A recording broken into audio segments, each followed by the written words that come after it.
This is Jeremy for InkandExpeditions.com, and this is another solo trip through the Peruvian Amazon.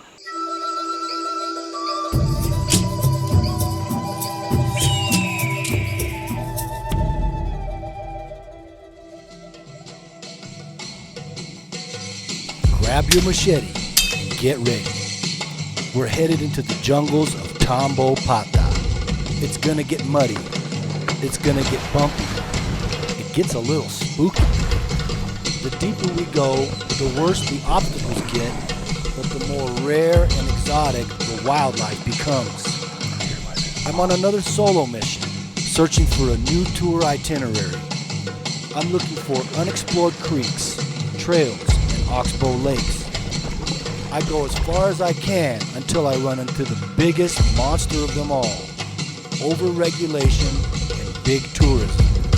Here we go. I begin on the muddy Mississippi, but not the Mississippi you're familiar with. This creek's been given the same name by the locals. For this trip, I'm headed down a new river, the Tambopata, with a final destination of Puerto Maldonado. The Mississippi Creek connects to the Malinowski River, which will connect to the Tambopata further down. I soon find myself surrounded by gold miners, and they're not shy about it. They use a large pipe and a powerful and loud pump to dredge the river bottom. This gravel, sand, and water mixture runs down a wooden ramp, also known as sluice boxes. What little gold there is gets caught in these sluice boxes. The rest is just turned up waste. When they mine the shores, you can't really tell by satellite, but when they cut out big chunks of forest like behind me, you can see that from satellite. And that's a shame. Mining the beaches, that's one thing, but when you start cutting down trees, that's another. Normally this river would be great for all kinds of wildlife. You've got the sandy bars for the shorebirds and lots of downed trees for caimans and taricayas, but with all the human activity and all the noise and all the machinery, it's not happening. But I do find some taricaya turtles in the in-between areas where there's less mining and less noise. These guys are fun. They only let you get a certain distance before they plop in the water.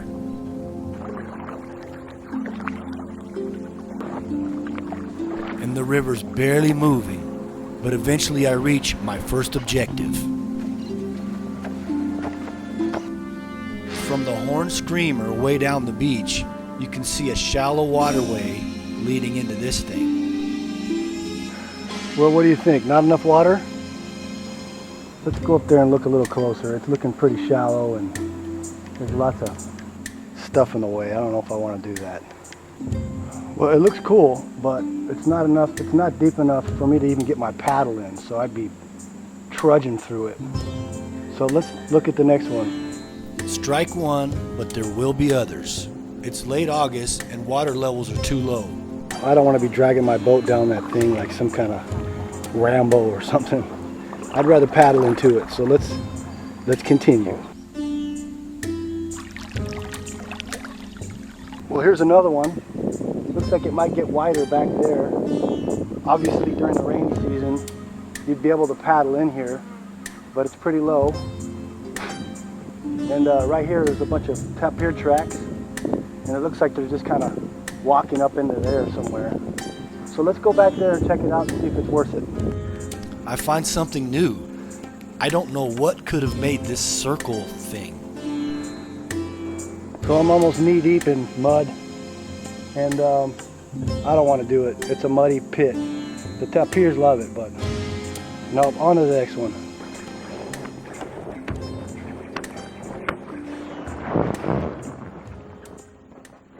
Well, I'm a little bummed out that those canals didn't work out, but we're still on the Malinowski River. We haven't even reached the Tambopata, and there's still a couple places to check out. I find some hanging nests, which are probably caciques, and a white-necked heron. This is the same heron. He thinks he's hiding. And then a great black hawk. These guys are big. Big enough to care more about their lunch than about me. It's now late in the day, so I'm gonna have to pull over. So I'm gonna do something a little bit different today. I didn't have time to climb up the cliff and cut my way into the trees for the hammock. It's too late in the day. So I'm gonna do the bug net with the tarp on the ground thing over here on the sand. I don't mind the sand, it's just the no-see-ums that get to me. The good thing is they'll be gone in about a half hour when the sun goes down. I wash my clothes and finish my camp. You can hear the Caiman on the other side of the river. Okay, watch the upper middle screen. Ready? Now. The jungle for me is like a cartoon. Everything has its own character. The river's even lower than it was yesterday, so I'm not sure the canal is going to work out.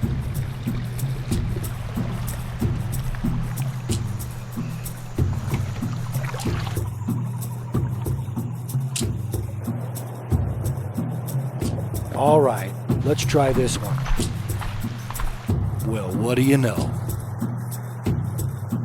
Looking pretty good. I paddle in, but it seems already kind of spooky. There's something just beneath my boat stirring up the bottom. I don't know if it's baby caimans or if it's something like a plecostomus. I have no idea. It could even be stingrays. I paddle in deeper and run into my first obstacle. And with every 50 meters, I'm running into new things.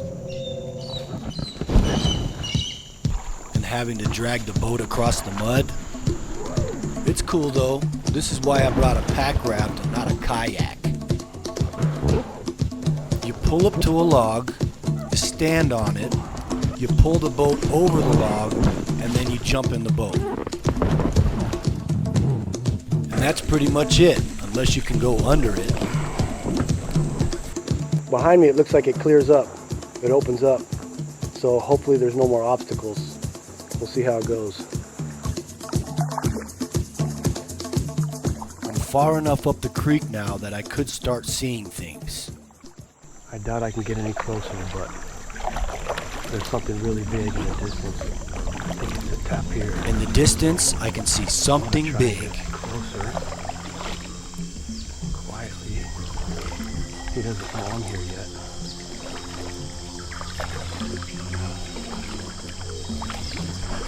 Over here by this log. But with all the noise I'm making, he's already realized I'm there.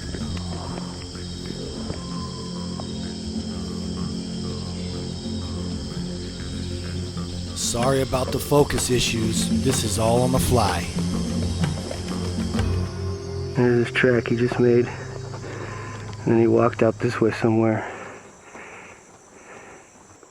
You can track animals through under the water sometimes. I don't know. You rarely see a tapir in the wild. They're very shy. You most likely see a capybara or monkeys or something else. So it was kind of cool. I continue deeper, and it's looking more like a small lake. I decide to take a quick break.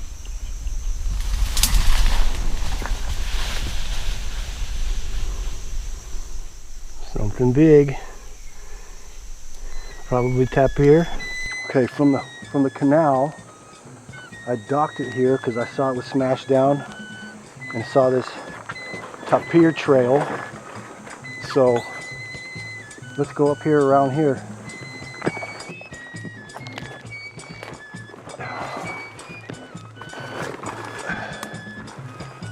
You can see it goes that way too. And then we follow it. And I was hoping to find a lake, but it's not. It's like, I would call it an Oxbow remnant. So at one point, the river, you see how it bends over there? The river came through here, which it no longer does. And there's no water, but this shaggy type stuff grows. It's probably pretty muddy, but these tapirs love it. Okay, so onward. Caiman, the bubbles, kingfisher, and up there's a hawk.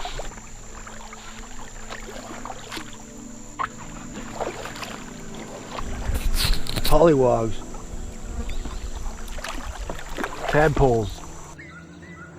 And in the distance, the prehistoric Hoatzin, which is able to process about 50 different species of swamp plants due to the fermentation process in its gut. Caciques are a lively and vocal species. Some will even build their nest next to wasps in order to deter predators. And above everyone else, a vulture patrols the sky. Now, if you get enough momentum, you can actually paddle over small logs without getting out of your boat. In fact, that's the goal, to get as far as you can without having to get out of your boat.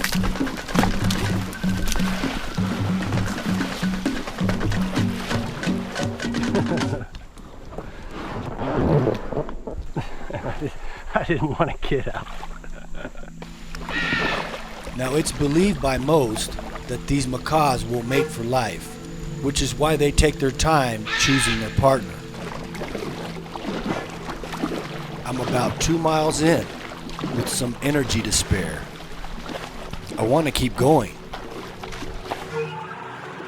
There's just no telling what else I can find. It starts to rain, but I'm already wet. Well, I'm not sure how far I want to go. I'm starting to prune up. It's time to get out and get dry. So maybe a little further. And then I find something absolutely wonderful. Something so delicate it could only exist here. A hanging nest made of algae. And right next to that, a freshwater spotted stingray. Although one of the most beautiful, they're also one of the most feared for the injuries they can cause. Not only are their stingers venomous, but they can rip out flesh when withdrawn. You can barely notice this guy lurking under the water. And right next to that, a nest of hornets, so I had to do a quick retreat for lunch. So after the stingray, I started getting stung by a bunch of hornets. Usually I get that when I cut down their nest by accident, but man, I wasn't doing anything and I didn't see it. And I couldn't see them. They were really small, but man, they stung. Oof. So anyway, but we're headed out because I don't have a lot of time. The goal was to get to Puerto Maldonado, and the way the river's going, I'm gonna have to paddle for 6 straight days. So I'm headed back out after about 2.5 miles in. But I'm willing to come back and double that with more time.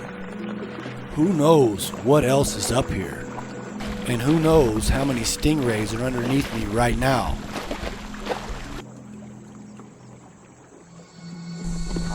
Again, it's back through the obstacles. Overhanging branches, mounds of mud, logs, and shallow grass. No. It's all worth it. I think. Ow, that's one of those. Get away. Ow. But soon enough, I'm able to make my way back through this treacherous maze of swamp until I again reach the critter pool.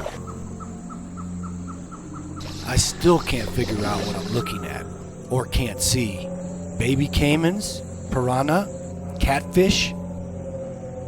I have no idea. I'm back out to the main river. So we're still on the Malinowski River, and you can see it's kind of starting to move, and I hope it stays that way. The Tambopata is about 4 or 5 clicks around the corner. We'll see how fast that moves. Nearing the confluence, the river has picked up. Here we are at the end of the Malinowski River, which runs into the Tambopata. You can see the Malinowski is filthy. This spot's also called the Gran Union, or the Great Union. Alright, it's hammock time, but first I've got to get into the interior. And this is what it looks like. It's a laborious process, but once you're inside your hammock, you realize just why you did it. You see how it opens up? After I've created my path, I go back for my gear. I'm going to go from this one to this little one right here, because the distance is about right. I prefer to clear out the floor as much as possible so I can see any critters and not lose any gear. First are the tree straps, then the hammock at 45 degrees, then the guy line, then the bug net, and finally the tarp. And there it is, more or less. See them all. Inflation bags make pack rafts a breeze to blow up, but often new pack rafters will try to roll it up like a tube of toothpaste, but this is the most efficient way to do it. Okay, I found a trail into the interior, which is up here. So let's go see what that's all about. Just a few minutes downriver, I find a trail that seems to be used at least some of the time. I have no idea where it leads. Now I would call this a quick and dirty pack job. The boat should not be sticking out so far, and you can see why.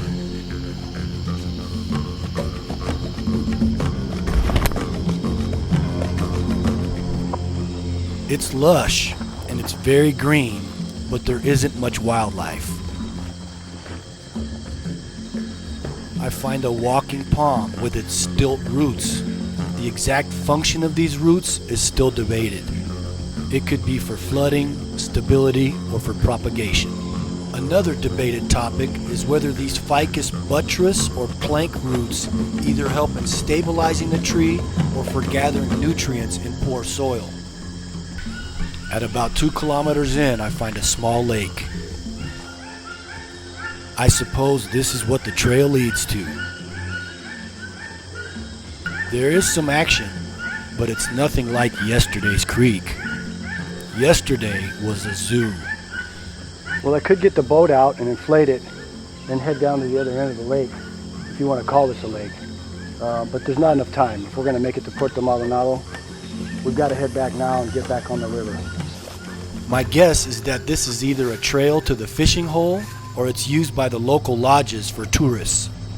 What a bummer. It doesn't really seem worth it. Back out on the river, I find a little caiman. Right in the middle of your screen, it's not a protruding rock, it's a caiman.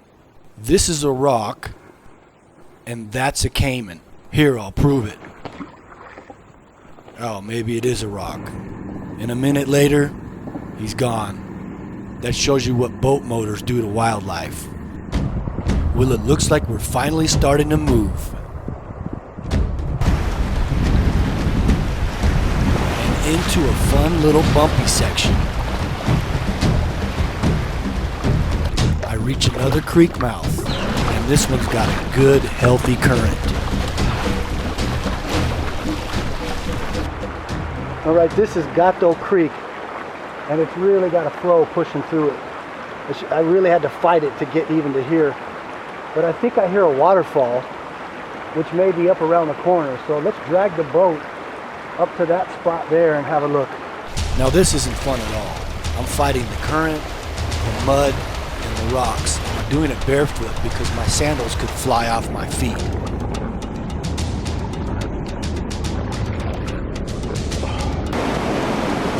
I'll promise we'll come back when I have my waterproof housing for the GoPro, and I'll get inside that waterfall so that you can see the backside of water. Now that's a Disneyland joke, specifically at the Jungle Cruise in Adventureland. The guides used to follow a script which pretended everything was real, and now they just make fun of it all. After kicking off all the mud, the fun part begins.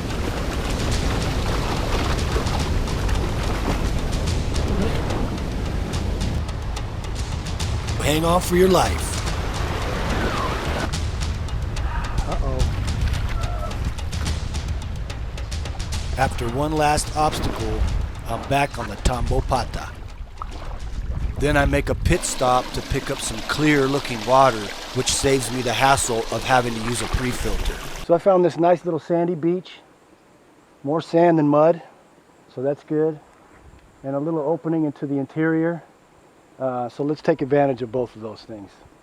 On just about any beach, you can find tapir tracks, but only on a few can you find gringo and packraft tracks. Definitely gringo. Peccary? Peccaries are basically jungle pigs. Hey, right next to that, a cat. Probably Ocelot. Ocelots are medium-sized cats up to 1 meter in length. Luckily, these are not the wasps that stung me up at the creek. I didn't know at first. I was really nervous. I can either go left or right. Let's try the right. Don't do this without something on your feet. The right looks bad, so now let's go left.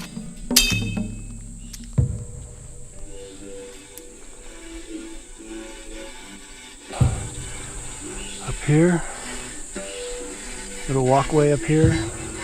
There's the beach, and there's the hammock. That cocoon-style bug net keeps the mosquitoes from biting through the fabric. There's nothing better than an early morning coffee by the river. So just a short distance downriver, I find an opening into the forest, and I'm looking forward to paddling about 4 Oxbow lakes in the area. The trail is wide and heavily used, and it's marked with touristy looking signs. I still have hope that I'll be able to accomplish my goal and pack raft the lakes and find suitable campsites for future tour groups. When I finally reach the lake, I'm faced with 2 signs. I'll do my best to translate the pictures.